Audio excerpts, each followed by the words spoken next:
Good morning, everyone. Hi, I'm Liz Krueger, State Senator for the 28th District. I am back up here in Albany, dealing with budget and back in my Albany office, which is wonderful finally to be going back to work in a more regular way. Today's roundtable, which is part of my Boomer Senior Roundtable series, is session 5. Will be on Medicaid eligibility rules, strategies to help you access long-term care and protect your assets. We have a really excellent group of presenters. I will be getting off soon after I do this introduction because actually we have session up here in the Senate this morning. But I did want to make sure that I got to come on, say hi to everyone, and do the introductions.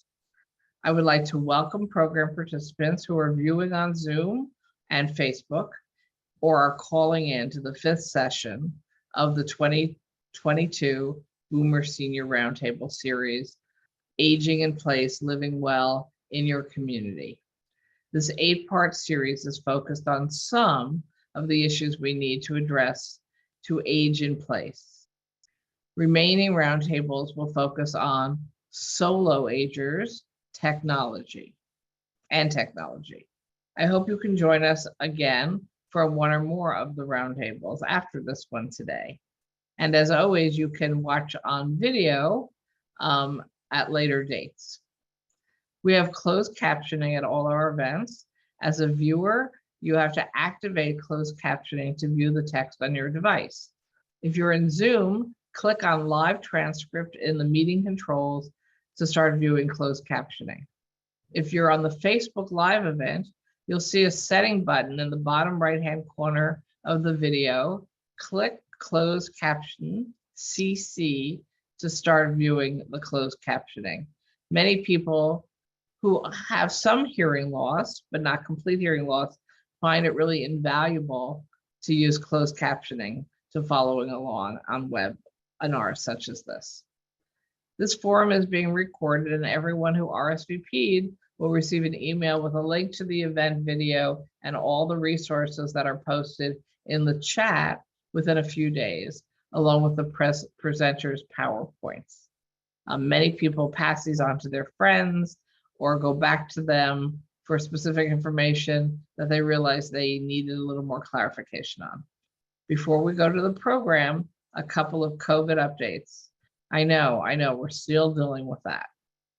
You can now order a second set of 4 free rapid at-home tests from the federal government. They're free. Orders can be placed online or by phone.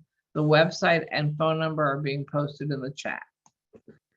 The City of New York is also distributing free at-home rapid test kits at community locations. The list of locations is on the New York City Test and Trace For website.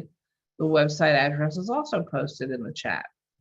And the mayor has announced that starting Monday, March 7th, restaurants, fitness centers, and entertainment venues no longer have to require patrons to show proof of vaccination, but some are going to continue with requesting you show proof of vaccination and even masks in some certain circumstances.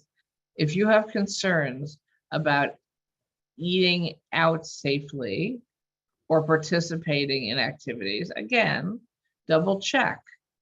If it's a site that is still requiring vaccination, you may feel more secure going to them. Obviously, you can wear your mask indoor or outdoor whenever you wish, regardless of what signs there are saying not necessary. Now I'm going to move into today's event. This morning's presentation will focus on the importance of long-term care planning. Long-term care is extremely expensive, and there are many planning strategies available to help improve access to health care, which of course improves the quality of your life. The rules governing long-term care benefits can be confusing, oh yes they can, and difficult to navigate. Today's presentation will cover Medicaid eligibility rules for home care and nursing home care, what it covers, and the planning strategies available to protect and preserve assets, and income. Many people with private health insurance and then transitioning into Medicare after a certain age don't even realize that Medicaid may become a crucial supplement for long-term care for them as they move into more frail later periods of their life. I am pleased that Julia Greenberg, who is the Associate Supervisor Attorney in the health law practice at the New York Legal Assistance Group, will be our main speaker today.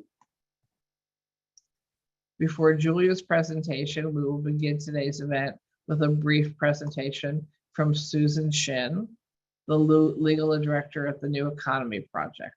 She will provide an overview of their financial justice hotline, which offers free legal advice regarding problems with your bank accounts, abusive debt collectors, credit reports and credit scores, and more.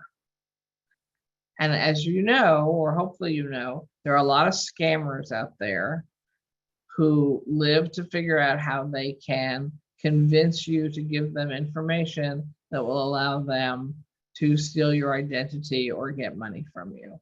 So it's particularly important to understand that there are resources out there to protect yourself before this happens or to help you if it does happen. So just to remind you before we start, we will have a Q&A session after the presentation. Many people have submitted questions already, but you can still do so through the Q&A functions on Zoom and Facebook. As I mentioned, unfortunately, I have to leave this Zoom meeting to attend the Senate session here in Albany, but Brad Usher, my Chief of Staff, will MC the rest of the event and moderate the Q&A portion of the roundtable after the presentations. It's now my pleasure to turn it over to Susan Shin. Thank you so much, Senator. And good morning, everyone. And thank you for this opportunity. My name is Susan Shin, and I am the legal director at New Economy Project, an economic justice organization based here in New York City. At New Economy Project, we work to create an economy that works for everyone based on cooperation, equity, social and racial justice, and ecological sustainability. As part of our work, we operate a free legal assistance hotline for low-income New York City residents on a range of financial justice issues. And I'm here today to share information with you all about our hotline in case it's helpful to you or your neighbors. So I'm going to go ahead now and share my screen.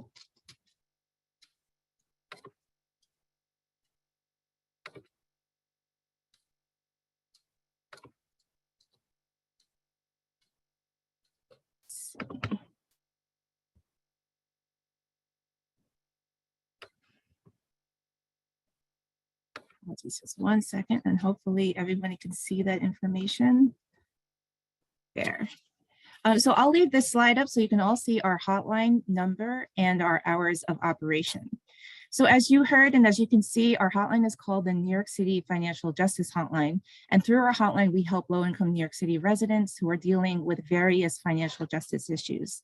Our hotline is open 4 days a week, Monday through Thursday, and we can take calls in English and Spanish. And we also have some capacity in French as well. And you can also contact us by going on our website and filling out an online intake form, if that's more convenient, or if you're unable to call us during the hours our hotline is open. Our hotline is staffed by our wonderful attorneys and a paralegal who are all highly trained and closely supervised by yours truly. So we have a lot of expertise on legal issues related to debt collection, credit reporting, unfair bank practices, and more. And we also have a lot of useful Know Your Rights information on these topics on our website. So I will now give a few examples of issues that we tend to hear about from older New Yorkers and what we can do to help. So debt collection issues are probably the most common topic we hear about on our hotline, including from older New Yorkers. We hear about a range of different debt collection issues, from excessive phone calls and letters to lawsuits and frozen bank accounts. So just starting with calls and letters, Many seniors call us because they're getting a lot of debt collection calls and letters, sometimes from debt collectors they've never even heard of. So we can help people figure out where these calls and letters are coming from, and we can help you demand that these debt collectors stop contacting you. So for example, we helped a senior who was having a hard time keeping up with the minimum payments on her credit cards because she was living on fixed Social Security income. She was getting a lot of calls and letters every week. So we helped her prepare a letter telling the debt collectors to stop contacting her. And under federal law, debt collectors have to comply with your request that they stop contacting you. We also let her know that her Social Security income is protected under the law and that debt collectors would not be able to take any of that income for her credit cards. And knowing this gave her a lot of peace of mind and helped her redirect her fixed income to cover her basic living expenses, such as her rent, medication, and groceries. We also hear a lot from seniors who've been sued in court by debt collectors. So every year, debt collectors file huge numbers of lawsuits against low-income New Yorkers, especially New Yorkers of color, and including many older New Yorkers. Many people don't find out that they've been sued until way after the fact. And that's because many debt collectors don't notify people that they're suing them. If you do get court papers saying you've been sued, we strongly recommend that you promptly seek legal advice to see what steps you can take and what legal defenses you may have. And we can help people through our hotline to prepare the written responses to these lawsuits. We also hear from people, including seniors, who urgently need help because their bank account has been frozen. So here's what often happens. If a debt collector sues someone for an alleged debt, the debt collector may be able to get a court judgment and then use that court judgment to freeze people's bank accounts or garnish their wages. And unfortunately, in New York, judgments can be enforced for at least 20 years and accrue interest every year. So what can we do to help? We can help people get access to any exempt funds they may have in their bank account and also to challenge the judgment in court. So in a nutshell, we can tell people about the rights and protections available to them when dealing with these kinds of debt collection issues. And we can help prepare dispute letters and court papers that people may need to fight back against unfair or aggressive debt collection efforts. One of the protections I do want to emphasize today is that certain forms of income, such as Social Security and other government benefits, are generally exempt from debt collection. New York law also makes sure that a certain amount of money in your bank account, up to $3,600, is automatically protected and cannot be legally taken by debt collectors. As I mentioned earlier, we can also help seniors dealing with credit reporting issues and unfair bank practices. So for example, if your credit report is showing inaccurate information, we can talk to you about your right to dispute that information and help you prepare a dispute letter to credit reporting agencies. Unfair bank practices can be challenging to resolve, but we can talk to you about any legal protections and legal options you may have, including dispute letters to your bank and/or complaints to federal and state regulators. And through our hotline, we can also provide a lot of referrals on issues that we don't specialize in, such as housing or benefits. And I do want to highlight one type of referral that we can make, and that's to free financial counselors. So we often hear from seniors who are having trouble, as I mentioned earlier in that example, they're having trouble keeping up with their credit card payments. And we've found that free financial counseling can be very helpful to seniors in that situation. So I will leave it there, and I will be signing off of the Zoom, but I do want to encourage you all, if you have any questions, to call our hotline, and we'd be happy to help you as much as we're able to. So thank you all for your time, and thanks again to Senator Krueger and her staff.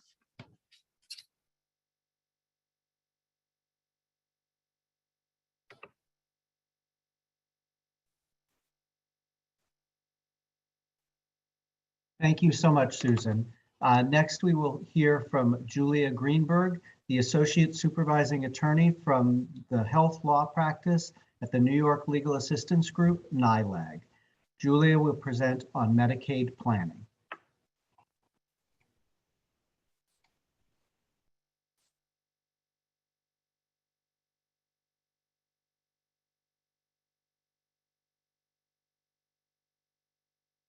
Great. Hi, thank you, Brad.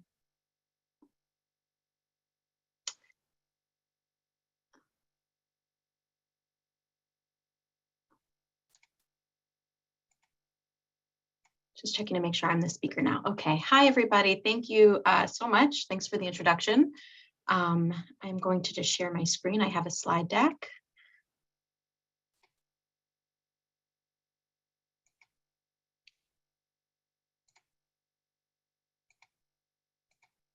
Okay, great. All right, good morning. Hi, everyone. Thank you to Senator Krueger and to Brad. Thank you, Susan, for that really great information.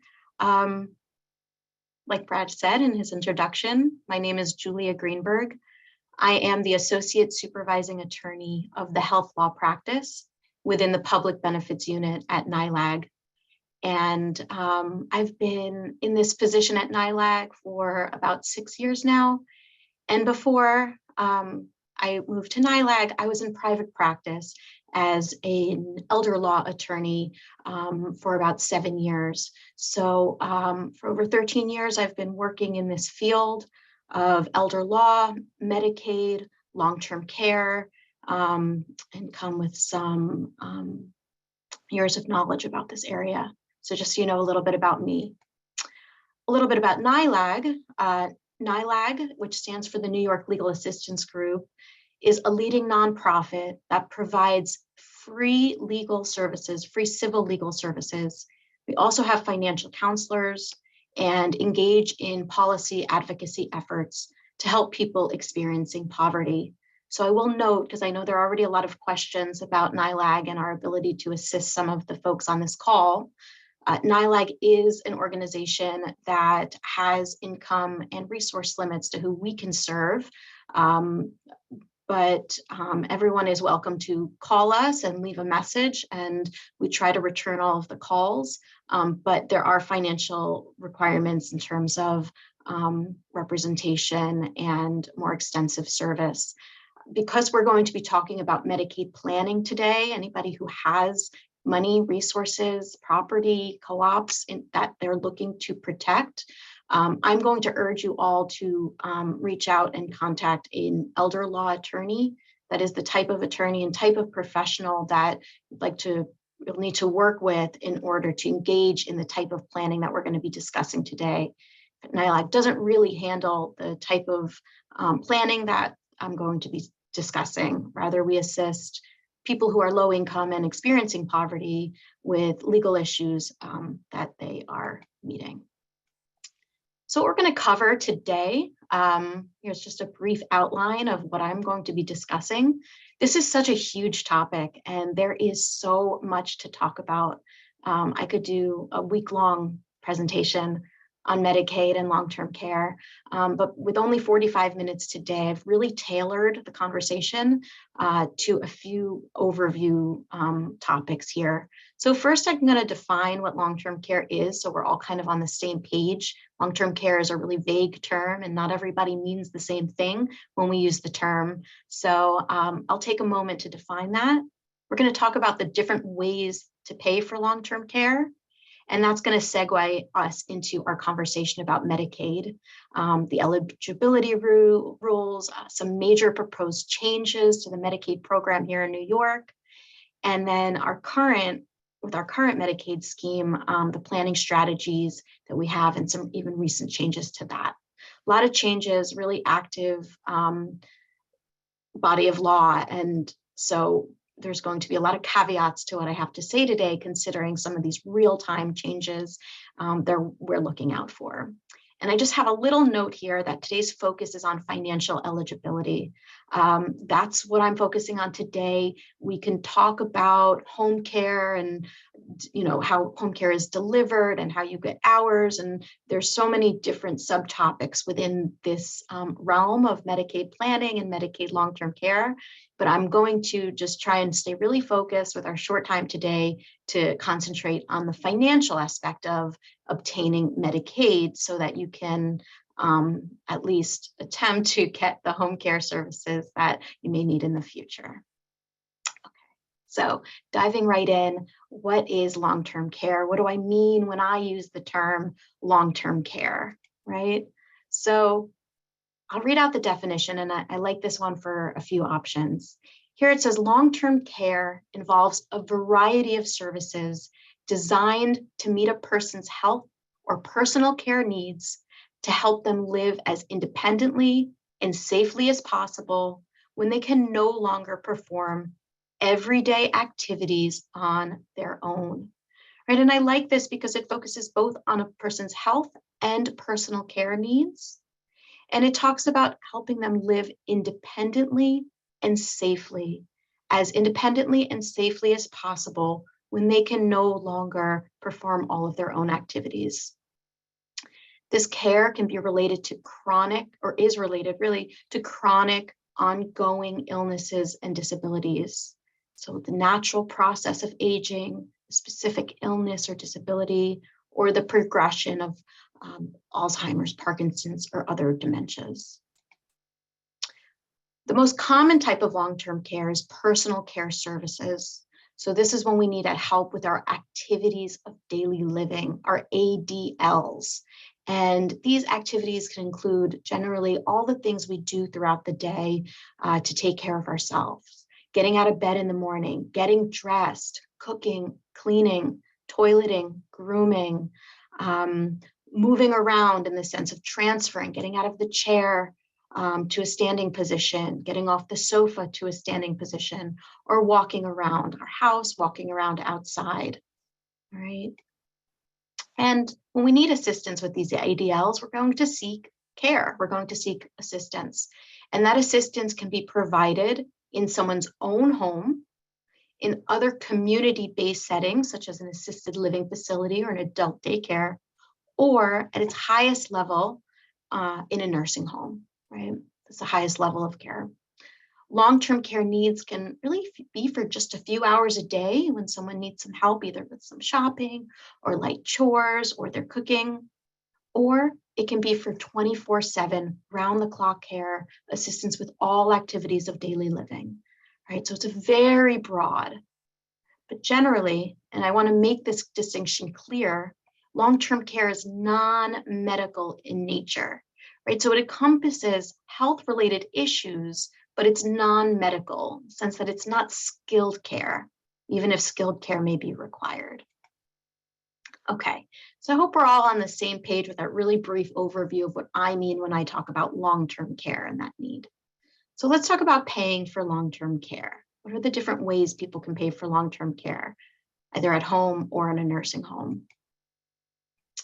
So briefly, what we know to be the current average costs of long-term care in New York City, we know that it's extremely expensive, ruinously expensive, really, especially for people living on fixed incomes and who have limited resources. So I think, based on my research and my experience, the average cost of a private home care attendant in New York City ranges between about $22 to $28 per hour, which translates to several thousands of dollars per month, right? Between $6,000 and $15,000. I know that's a large range, but really it just depends on how many hours a day are needed, whether it's that, 5 hours a day of assistance or that round-the-clock care. But we're looking at about, $6,000 to $15,000 per month for people who need any significant amount of home care. And when we look at the average cost of a nursing home in New York City, I understand at this point the average cost is between $12,000 and $18,000 per month. Okay, we can see here that's a lot of money. That's a lot of money for people on, like I said, fixed incomes. And even if they start out with some significant resources that they can use, some savings that they can use to pay these costs, no matter how much money one has, I think it's going to be depleted pretty quickly, depending on how long that care is needed, right?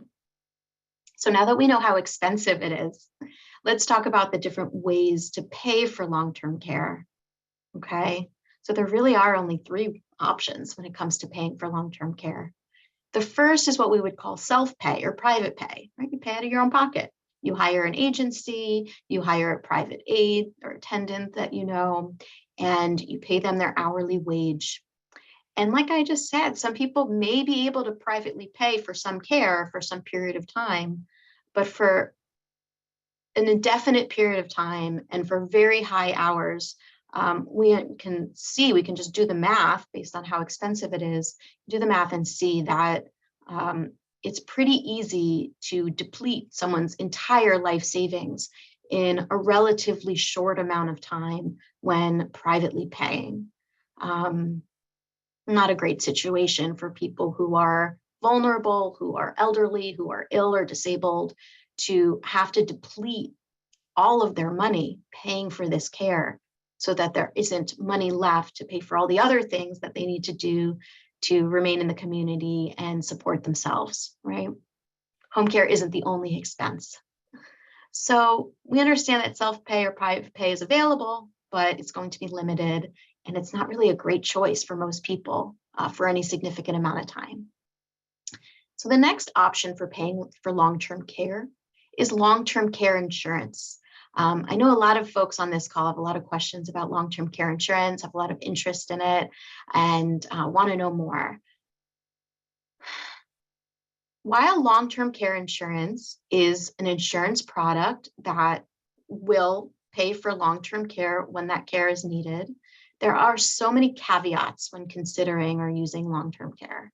If any of the people on this call have long-term care policies already, you can afford to pay the premiums, you researched and purchased this plan in order to ensure your long-term care needs, that's great. And that's a personal decision that when looking at your entire financial picture, if that makes sense for you, it's one way to sort of shift the costs onto an insurance company.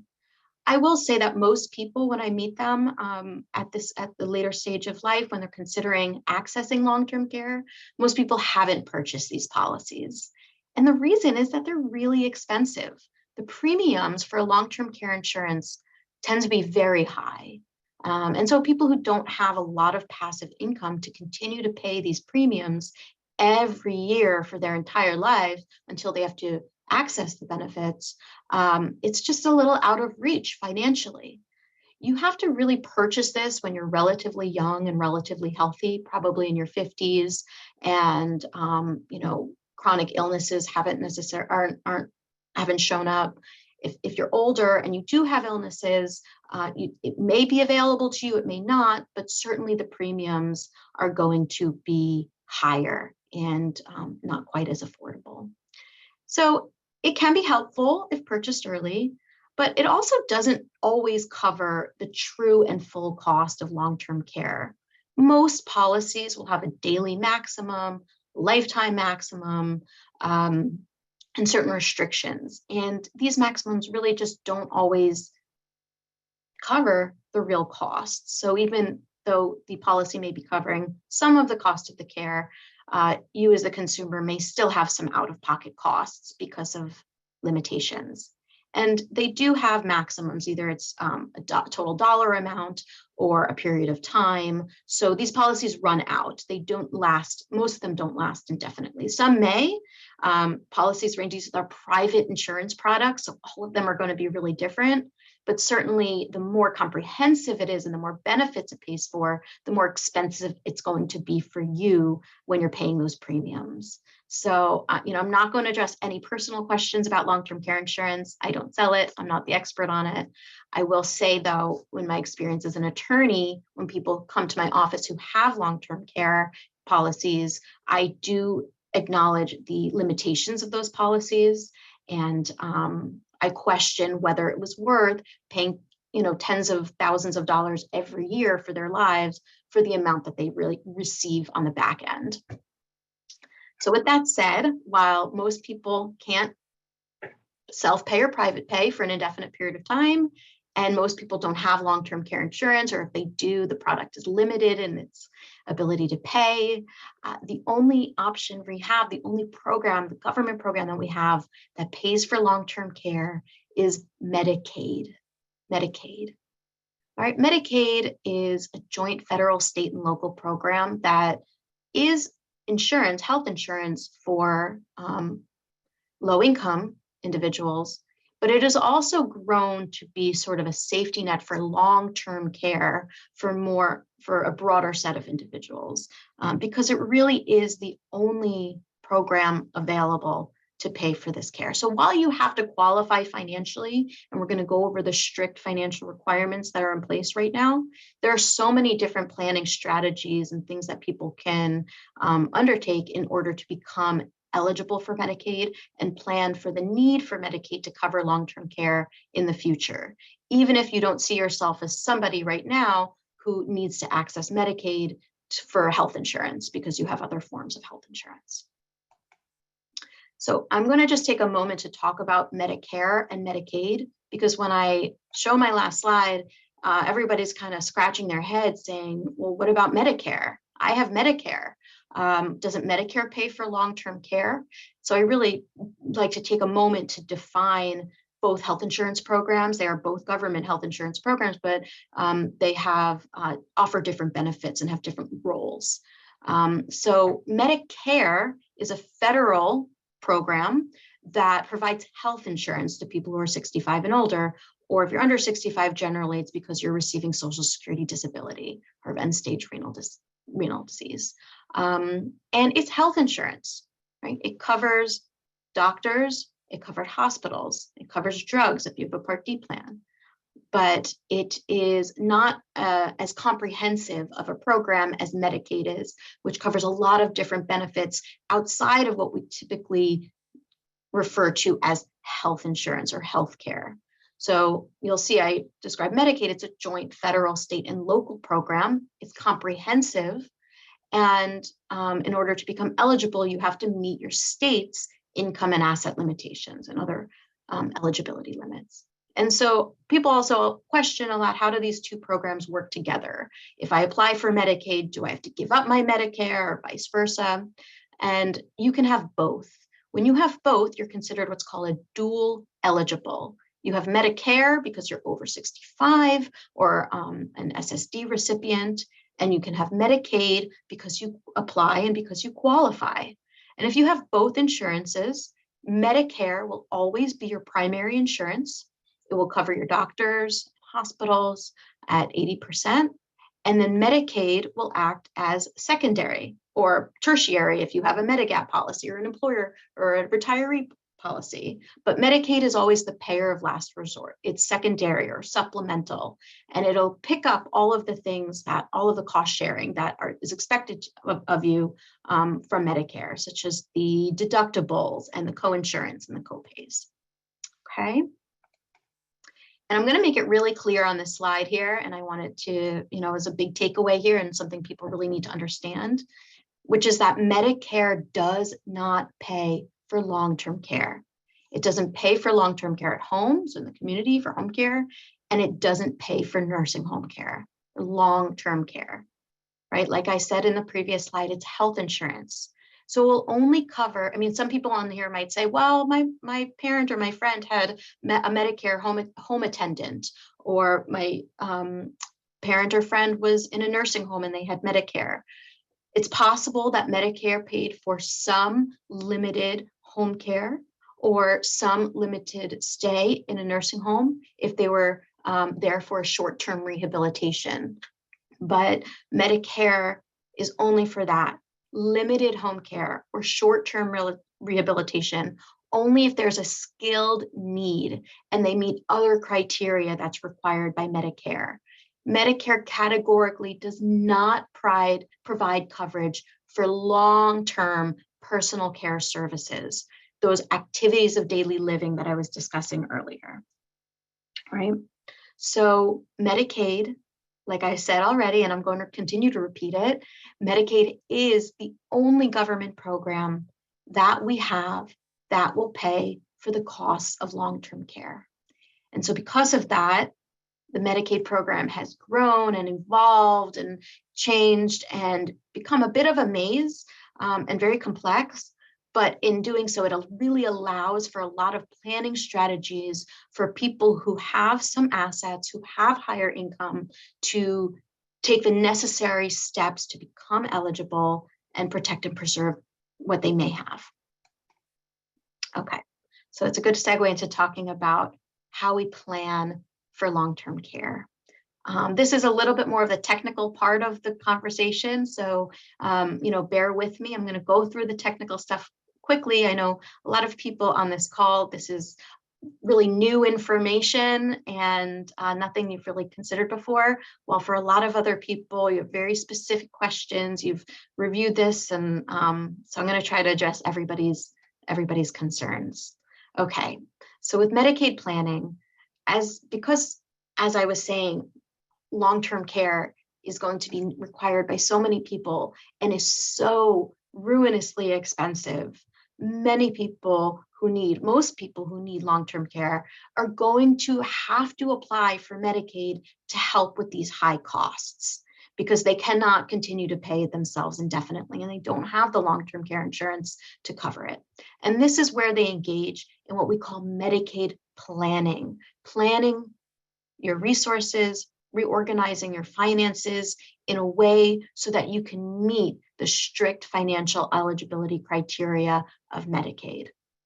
So this might mean taking actions to reduce your resources, and resources in this context means your assets, your financial assets, your property, and or your income if it's over the Medicaid income limit, so you can obtain these necessary service benefits. So this is what I mean by Medicaid planning, taking the steps to reduce income, reduce assets to obtain eligibility. All right, so again, I want to take a brief minute to just explain. This is such a complex system. Medicaid is not just one thing. We have several different Medicaid programs. These programs are for different populations, and all these different programs have different eligibility rules and different requirements. So you might know a lot of people who are receiving Medicaid benefits, but based on their age or their disability, or many other things come into play.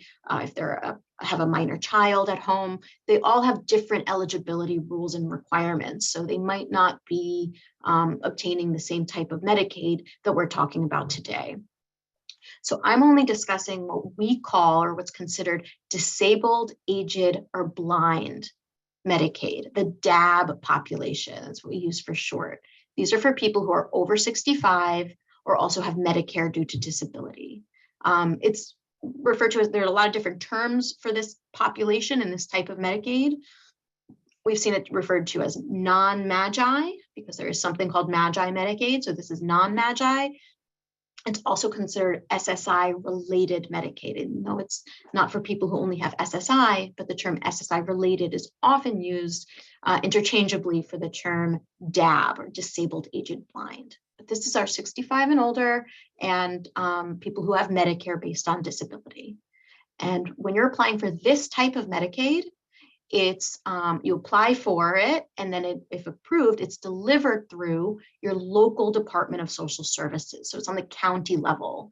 And here in New York City, our local Department of Social Services is the Human Resources Administration, or HRA. So for this type of Medicaid, you're applying to and being approved by, or your application is being reviewed by, HRA. Okay, and I just want to make it clear that this is different than MAGI Medicaid, the type of Medicaid that's available to people who are under 65, not receiving Medicare, and that is delivered through the New York State of Health Marketplace Exchange. So two very different types of Medicaid for different populations, and so important to know which type of Medicaid you're eligible for or should be applying for and where to apply. Okay.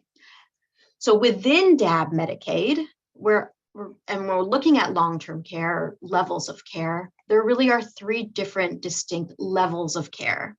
You can apply for community Medicaid without long-term care, and that's just having Medicaid as a form of health insurance, not to provide home care or nursing home care. And a lot of people just apply for community Medicaid to have a supplemental level of insurance so that they're not going to be billed deductibles and co-pays and co-insurance when they see their provider and Medicare pays. The next level, which is really what we're talking about today, is community Medicaid with long-term care, home care. And then for people where staying home just isn't safe anymore, their needs are too high, they don't have support in the community, the highest level is institutional Medicaid, which is also known, which is what we call nursing home level of care of Medicaid.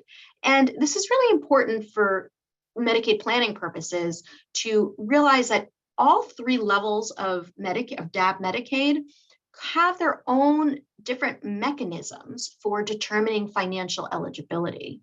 It's the same application, but you're a lot of different requirements to determine eligibility for each of these levels of care. And we're going to kind of dive into that now quickly. Okay. So as I've already mentioned a few times, Medicaid is a means tested program, which means you have to qualify financially, right? When you're applying, you are submitting your financial resources, and that is the basis of the determination for financial eligibility. Medicaid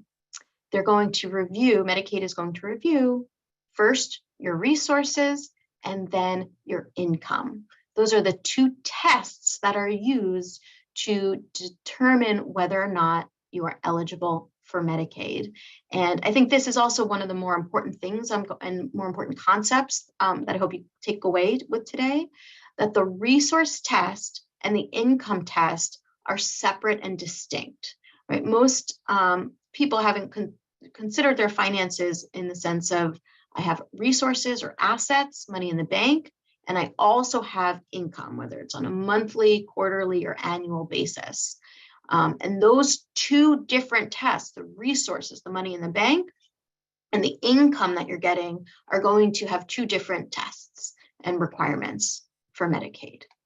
Okay, so now I'm going to take a little bit of pause from my typical presentation. I've been presenting on this topic for many years, and I'm honestly thrilled to be able to have this slide in here of this groundbreaking proposal that we've seen in the upcoming budget, New York State's budget.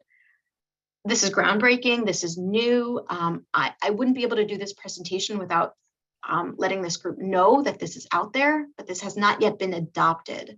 So what we have right now, what's been made clear by our current governor, is that there is an incentive or a proposal to eliminate the resource test for DAB Medicaid eligibility. I'm sorry, this is a typo here. I don't know why it says January 2021. I'm going to fix that when this goes out. It should say January 2023. I'm sorry about that. I don't know why that's there. So starting January 2023, next January, this has not been adopted yet, but it is a proposal to eliminate the resource test entirely, so that when you apply for Medicaid, DAB Medicaid, including home care and nursing home care, HRA will not be reviewing your resources, your assets, property, your net worth in determining your Medicaid eligibility. It's a big change. It would be groundbreaking and make Medicaid access available to so many more people. And it's very exciting, but I cannot predict the future, and I'm not a legislator, so I do not know. We assume it will be adopted, but I don't know any more than I'm sharing with you all today. The proposal would also expand the income limits to 138% of the federal poverty limit. So these two measures, removing the asset limit and increasing the income limit, would bring DAB Medicaid eligibility rules in line with the MAGI Medicaid income rules. Right now, people who are under 65 or not receiving Medicare can apply for MAGI Medicaid on the New York State of Health, and there is no resource test. There's no asset test. Medicaid is not looking to see what your assets are. They're viewing only your income. And the income limit is 138% of the federal poverty limit, which right now is over $1,500 per month. So significantly expanded eligibility rules for the MAGI population who are not elderly and not disabled. But once you turn 65 or get Medicare and you shift over to DAB, you have these very, very restrictive resource and income limits. You have a resource test and you have income limits that are at like 87% of the FPL. So this proposal is wonderful. It makes things less complicated and confusing and changes things across the board. And so a lot of the rest of my presentation will hopefully, as of 2023, some of it may actually be obsolete, which I see it as a wonderful thing. If it can obsolete some of what I'm talking about today, that's a really progressive step for Medicaid and for New York. So NYLAG is active in these policy efforts, and we just, at this point, really await news of adopted changes. I'm personally not going to be able to speak to it other than what I'm talking about today here. Okay, but this is for the future. And there are still people, we're only in the month of what, March, right? So there's still people who are going to need to access Medicaid before January of 2023. So I'm going to continue to talk about the current situation, the current scheme that we have right now, okay, this year, and what we've had, you know, all of the past years. So like I said, and I'm repeating myself here, but I'm doing that on purpose, Medicaid will apply a resource test. They're going to look at your resources, your bank accounts, savings accounts, CDs, brokerage accounts, cash value of your life insurance policies, okay? That's a big one that people don't realize is actually an asset, available asset. That's all going to be included and more. This isn't a comprehensive list. This is just generally what people, what we see that people have. So they're looking at all of your resources, your money in the bank, right? Your financial net worth. If you listed all of your accounts on a sheet, what is the number that you have when you add it all up? Okay, and that's what we mean by your resources. I put a nice little note here saying that qualified retirement accounts, such as IRAs and 401ks, have special treatment. I know a lot of people have all of their retirement and savings in IRAs and 401ks. And if that's the case for you, that's great planning. That's a really good thing. For Medicaid purposes, the principal of your qualified retirement account, right, your IRA or your 401k, will not be counted as a resource. It's an exempt resource as long as those accounts are in payout status, meaning you're receiving, if you're in your 70s, you're receiving what's called your required minimum distributions, or even if you're under 70, that you're taking periodic payments based on a table, life expectancy table from that account. So the underlying principal will not be counted as a resource. However, that account will become part of your income stream, right? Whatever required minimum distributions or payouts you're getting from that account will add to your monthly income. Okay, so it's either going to be a resource or an income stream. It's not going to be both. Really important to keep in mind for people who have retirement accounts. And then a second note here is that the ownership of your primary residence is an exempt resource. So if you're applying for Medicaid and you live and you own your own home and you live in it as your primary resource, it will not bar you from becoming eligible and applying for Medicaid, okay? It is exempt at the application stage because it's your primary residence, so it is exempt. But I do want to make it very clear that even though you can apply for Medicaid and own your own home and it's exempt, in the future, it may become a countable resource. And that is when it's no longer your primary residence. So if you move out, if you move in with your family, or you move to an assisted living or a nursing home, your home is no longer your primary residence. So it could potentially be exposed to a lien by Medicaid. Or if you pass away, even if you're able to live in your home until your death, when you pass away and you own your home, it becomes part of your estate. And Medicaid, as a creditor, can recover against your estate. So it may be exposed to a potential lien or estate recovery, which just means if you own your home and you're trying to access Medicaid, you need to take some extra steps to protect it down the line. all right, so that it won't end up in an estate and that it won't be exposed to a lien. So here's where I'm going to just explain what our current 2022 resource levels are for this population. So a family of one, so family size of one, it's a single person. The resource level is $16,800, meaning, like I said, when you add up all of your resources, they should not exceed more than $16,800. And for a married couple, that total is $24,600.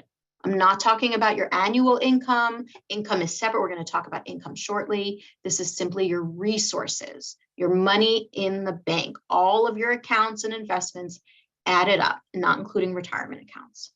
So if an applicant is over this resource level, and look, I understand this is for some people it's a lot of money, but for many people this is not a great deal of money. And so many people are going to look at this and laugh and say, there's no way I'll ever be eligible for Medicaid. I have way more in savings than $16,800. But this is where Medicaid planning is done in order to become eligible and get countable resources under this applicable level.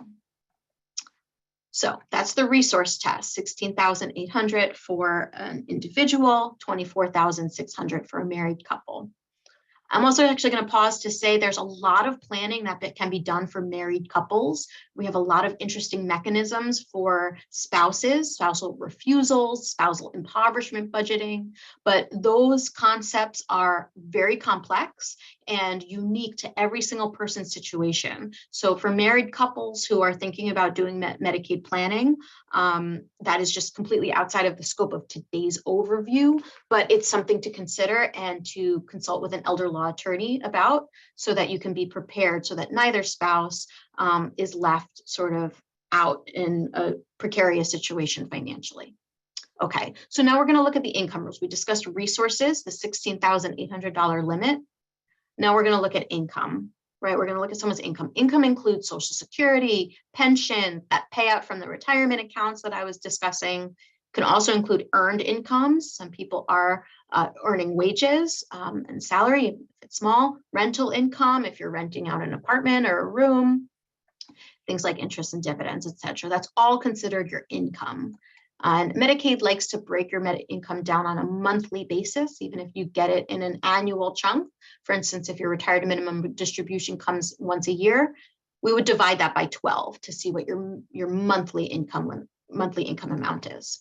So for 2022, again, I know people are going to look at this and kind of say, what? I'll never, ever be eligible for Medicaid. The income limit, the monthly income limit for a single person is $934. Yeah, this is why we need these changes to our Medicaid rules. So at least we can be on par with the MAGI population. This is extremely low. I mean, most people, unless you're receiving SSI, and if you have SSI, you automatically get Medicaid. For most people, just their Social Security retirement benefit is going to be higher than the income limit for a single person. Okay, and it not only includes your retirement, but if you have a pension, like I said, payouts from a qualified retirement account. So a lot of people are going to be over this monthly income limit. You can take some deductions. You can't deduct your living expenses like your rent or your mortgage, but from your gross income, you can deduct an unearned income disregard of $20. There's an earned income disregard. So if you're earning wages, you can disregard about half of your wages, and you can disregard the costs you're paying for other insurance programs, including Medicare. So in my example, I have a client whose income is just their retirement, Social Security retirement of $1,434 per month, right? So in order to calculate their Medicaid budget, we take their income, $1,434. We deduct the Medicaid allowance, right? The income they're allowed to keep, their income limit, that $934 allowance. We deduct the unearned income disregard. First $20 is not counted. And then we deduct that Part B premium that is automatically being deducted from their Social Security. And so we get a figure of $309.90. That's how much they're over the income. That's how much over the Medicaid income limit they are. That's their excess income, or a spend down. And a spend down can be paid to the entity providing home care or placed in a pooled trust. Okay, so in terms of income, because I know this can get really technical and really complicated, I might have lost some of you already, but in terms of income, just because you're over the income limit doesn't mean you're ineligible. Just means that you're going to have the spend down or a surplus. Okay, so as long as your resources are under the resource limit, you'll get approved if you meet all the other eligibility criteria.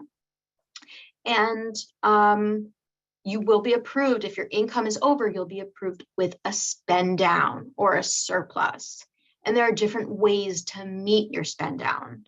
And what elder law attorneys and Medicaid practitioners are always going to recommend, well, not all, I shouldn't say always, everyone's situation is unique, but most of the time, almost always, we are going to recommend the use of a pooled income trust. And I do note here, because I don't want to confuse people, that pooled trusts are only for people who are living in the community. If you're in a nursing home, pooled trusts are not allowed to shelter your income. Okay. And here's a little bit of a slide about pooled trusts. I'm not going to get too much into the weeds about pooled trusts. I just want everyone to walk away understanding that these are really great mechanisms that we have in New York State. Is a primary planning strategy for anyone living in the community who needs to access Medicaid, but wants to, cannot afford to pay their spend down towards the cost of their long-term care. You would enroll in one of these pooled income trusts that are run by charitable organizations, put your money into your trust each month, and the trust would then use your money to pay your bills. And if you're putting your excess income into the trust, then Medicaid is not going to count it as countable income. It will be deducted from your budget, and you won't have a spend down anymore. I know this is complicated stuff, but I want to let you all know just that it's out there and it's available. And if you walk away just knowing the term pooled income trust and doing some research on your own, you'll realize that these are wonderful tools that we have to assist with Medicaid planning and to assist people who need long-term care, but have income that's higher than the Medicaid limit.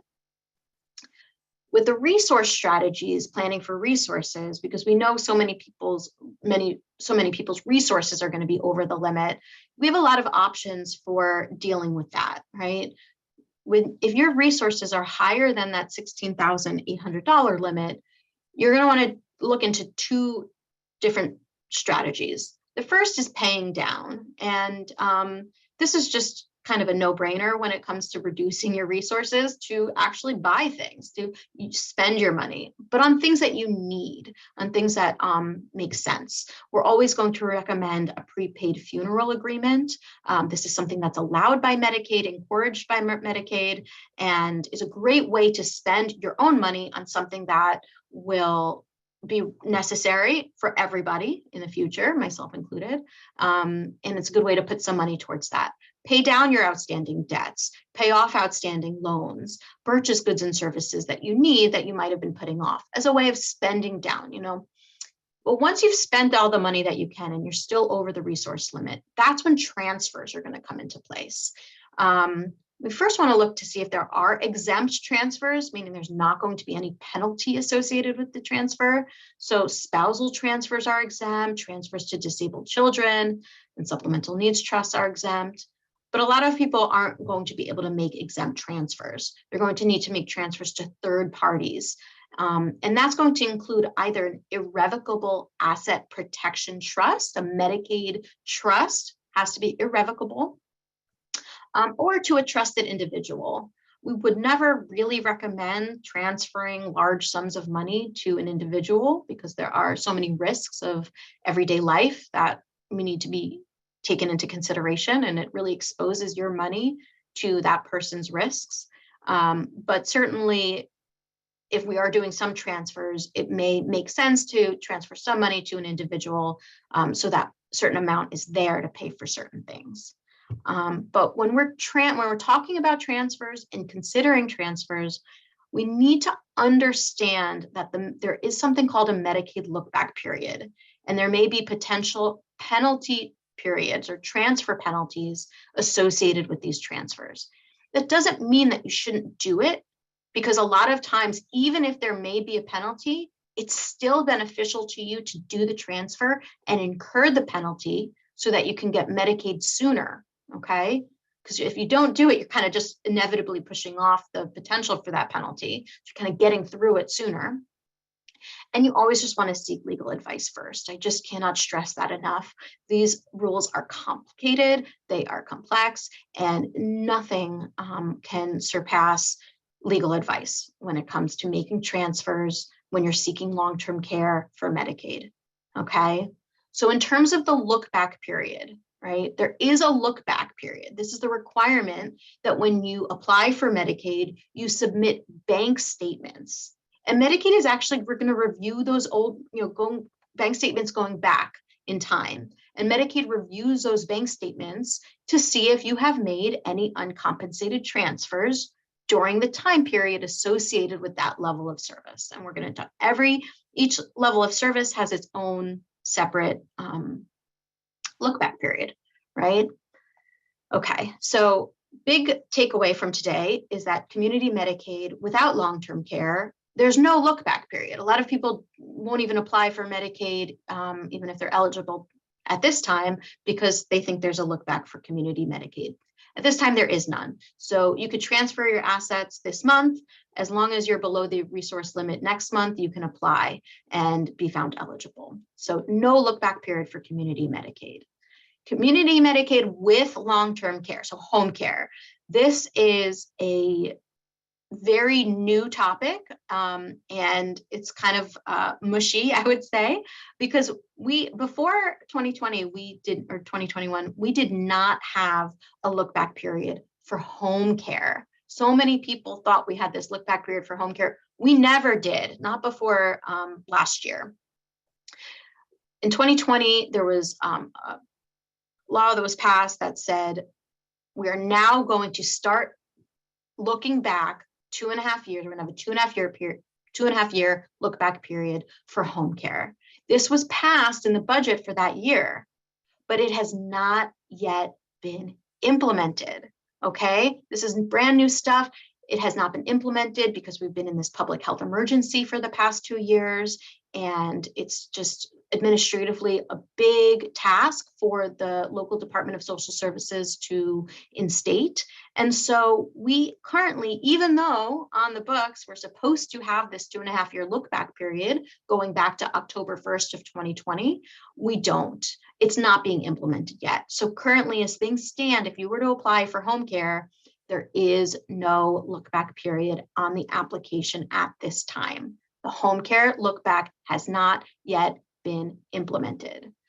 It's projected that in July of this year it may start, but there's a lot of confusion here among practitioners because, like I was saying about the resource limit being removed, we're all trying to understand how a new look back period for home care and the removal of the resource limit kind of jibe together. But there's nothing that says we can't have a look back period for home care, even if we take away the resource limit. So, stay tuned on that. That's definitely a big development that is not concluded yet. And then for institutional Medicaid, that's where we have our 5-year look back period. I know I'm going over time a little bit, so I'm going to speed things up just to complete the discussion on look back. So the look back period has always only been in the context of nursing home care. So many people think that the 5-year look back is relevant to home care and all different levels of service, and that's just not true. The 5-year look back is only for nursing home level of care. Here's just a slide talking a little bit about this home care look back that was adopted but not yet implemented, and that we still have a lot of questions about it. And I'm probably not going to be able to answer your questions because I don't know any more than what I have presented here today. For nursing home look back, Here's just some information about how this five-year look back and penalty period works. They're going to look back over all of your bank accounts over the past 5 years to see if you've made any transfers. If you have, then it's going to result in a penalty period. And all that penalty period, all that means is that there's going to be a period of ineligibility for Medicaid. Okay, they're not going to penalize, come after you or sue you. They're just going to say you're not eligible for Medicaid for a period of time based on the amount of money that you transferred. And here's how we figure out that calculation. Okay, so here's an example of how I figure out a penalty period for someone who transferred $40,000 within the 5-year look back period. Right, we divide it by the regional rate, which is a number that's published by Medicaid each year. And in this scenario, that would mean a 3-month penalty period. So this applicant would be ineligible for 3 months based on transferring $40,000 for nursing home Medicaid. And here's just my push to say, even if there's crisis planning, that someone has assets and they may incur a penalty period, not all is lost. There's so much that an elder law attorney can do to further preserve your assets, implement a gift and loan strategy, and there's always going to be some cost savings. Even if you have to pay some fees to hire this attorney to do this incredibly complicated work, you're always going to, at the end, see some saving. So it's always going to really be worth it in the end. Okay, as you can see, Medicaid, and I do apologize for rushing here at the end, but I think the takeaway, even though a lot of what I explained might not necessarily be able to be processed because of the density of the issues, if you just understand that it's complicated, it's complex, and it's ever changing. We have a lot of proposals and a lot of changes right now, just for financial eligibility, not even for home care assessments and hours and things like that, managed care. There's so much always changing. So I just urge you all to, if you're considering this type of planning or thinking about the future, to work with an elder law attorney who's going to be able to advise you on the best way to structure your finances, and that it is never too late to plan. It's never too late. Even if you're going into a nursing home tomorrow and you're over the limits, you can still save some of your assets. So really important to consult with an attorney. Okay, thank you.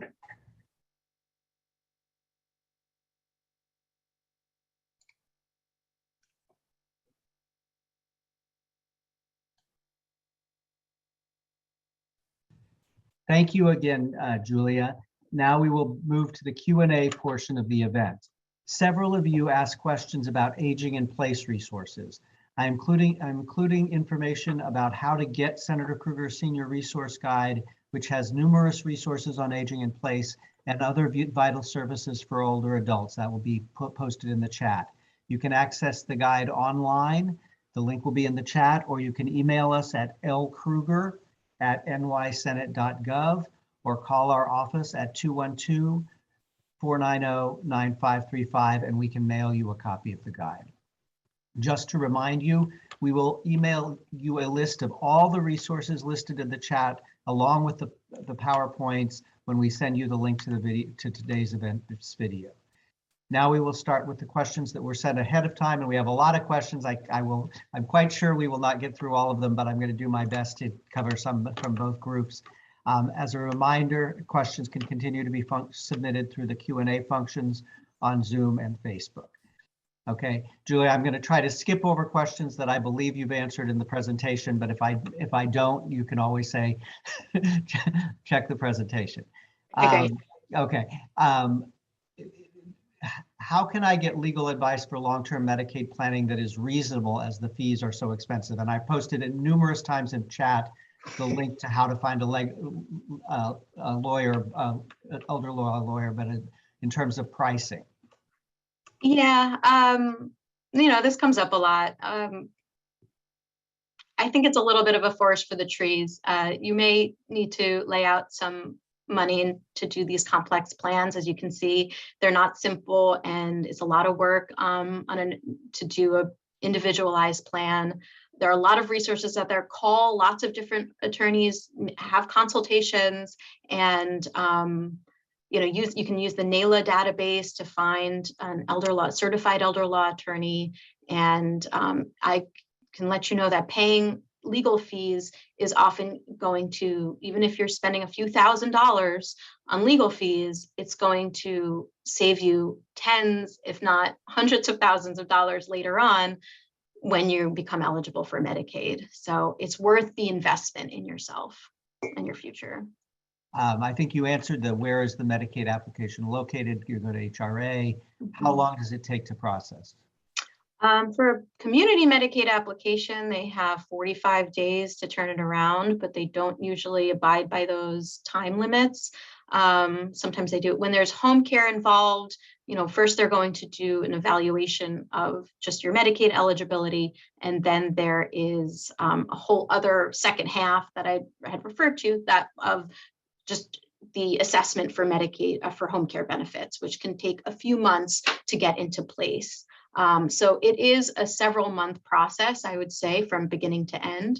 There is an expedited process called the immediate needs application for people who need home care and cannot wait the approximately 3 to 5 months it might take to get that care in place. Medicaid created an immediate needs Medicaid application process for this needy population when people can't wait. So that might be an option for people who have an immediate need. Got it. Okay, I'm going to combine a few what counts as income, what counts as resources questions into one big question for you. If children provide financial support, does that count as gift income and possibly make the person home care Medicaid ineligible? And then questions about whether Roth, I think it's mainly a question about Roth IRAs. One has an IRA, Roth IRA, 403 and or 401, beneficiary IRA with a distribution. Are these resources? I think you answered most of that, but is Roth in there? Well, Roth, so Medicaid doesn't differentiate between a Roth IRA and a traditional IRA, even though for tax purposes, Roth IRAs are their own thing. There's no required minimum distribution under the tax rules, but for Medicaid, they don't differentiate. It's helpful in the sense that a Roth can also be either a resource or a stream of income, but it is protected, which is great because it's a retirement account. In terms of gifts from children, if a child is providing money to their parent each month to pay for the parent to then go ahead and pay their bills, and that is on a regular and monthly basis, then yes, that will be considered a source of income. Gifts from friends or family members is income. So that will increase somebody's income for Medicaid purposes. We try to advise people as a way to avoid that accounting as income is for the child to pay the third party directly. So if the child is helping mom out with her rent, for the child to pay the landlord directly. If the child is paying the third party or the vendor directly, there's this concept called in-kind income for other types of government benefits, but Medicaid doesn't count in-kind income as countable income on the budget. So if a child is paying third parties directly, that's not income. But if a child is giving the parent money themselves, that is certainly income, a child or friend or any other family member. Yeah, so I would evaluate that situation, see if there are ways that we could spread that money around in different functions. Got it. And I'll ask a question that I think I know the answer to, but what about dividends from stocks, exempt resources? Well, dividends are income, right? So yeah, I mean, a dividend would be considered. And so we would look at the 1099 dividend that's done at each year and review them as income, determine if they should be countable income or not. But these are really specific information, and anybody who has stocks and is considering applying for income, you're going to have a resource in your stock, and then you may have income as well. So anyone with stocks who's considering applying for Medicaid, again, I'm going to urge you to work with an elder law attorney even well in advance so that you can organize things in the right way. Okay, here's a challenging question. My poor parents caring for adult disabled children are so afraid of getting help because they believe they might lose their home, their only asset. what can I do to reassure them or protect the home? So Yeah, so I mean, the underlying question here is, how do we protect a home? If somebody is living in a home and that's really their main asset, how do we protect it from Medicaid lien or an estate recovery? And you know, I touched upon it in the presentation, but it does deserve more of an explanation. Houses, property, like resources, can be transferred either to an individual or to a trust, right? Property, there's a deed. That's how ownership of a real property is done. And the deed can be transferred into a protective trust. We're usually going to recommend, if you're transferring property, to use a protective trust, because you get wonderful tax benefits. You get what's called a step up in tax basis, so that when the parent dies, you're going to kind of wipe out all of these capital gains taxes on the property that you wouldn't get if you transferred it directly to a child. So I want people who have property to understand that Medicaid is available and accessible to you. Just do the proper planning, get that house protected. If that's your main resource, then please. And even with the adoption of this new rule that we're not going to have a resource test, what I've been hearing is the way the state kind of makes up for giving up the resource test is to enhance their estate recovery actions. And so even if you have assets while you are receiving Medicaid, if you have money or property in your estate when you die, Medicaid will recover it. So I want people to be clear that a house would be, if it's owned by the applicant and they die, it would be in their estate and exposed to estate recovery. So, you know, you want to do some estate and elder law planning to protect that house in the future. okay. What to do when money is running out and the nursing home care is needed 24/7 with dementia, when a spouse is admitted to a nursing home or long-term care facility? What happens financially to the spouse who's left in the community? How much money is that spouse allowed to retain? Yeah, so I'm just going to withhold. That's a complex question, and that is very specific to spousal planning. Their spouses, community, you know, there's the institutional spouse and the community spouse, and there are income limits and resource limits that are much greater for a community spouse. We have the community spouse resource allowance and the monthly maintenance needs allowance, so that the community spouse doesn't have to go into poverty by, you know, paying down all of their resources. I don't want to get into the complexities of this because it's pretty high level stuff. Somebody in this situation should definitely either call NYLAG or call any other practitioner and like really work through this budgeting, because there are a lot of different options. And I'm going to repeat, there's no one size fits all. There's so many different types of exemptions and exceptions and special budgeting available. So someone like this would really should get personalized advice, not general. Which I think is a good advice for anybody with specific issues. They're going to need to talk to an elder law attorney, or can start with NYLAG. I'm going to take this one.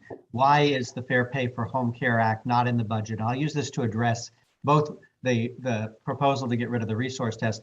The governor's proposed a budget which has that in it, which is great, and it doesn't have fair pay for home care, which would raise wages for home care workers, which given the shortage of home care workers is important, but the budget is not done yet. So stay tuned on both of those issues. I can't promise you what is going to be in the budget, but by the end of March, we will have a final budget. The Senate what's called the Senate One House, which is the Senate's reaction to the governor's budget, will be coming out next week. So you may see changes in there. You can take a look at those.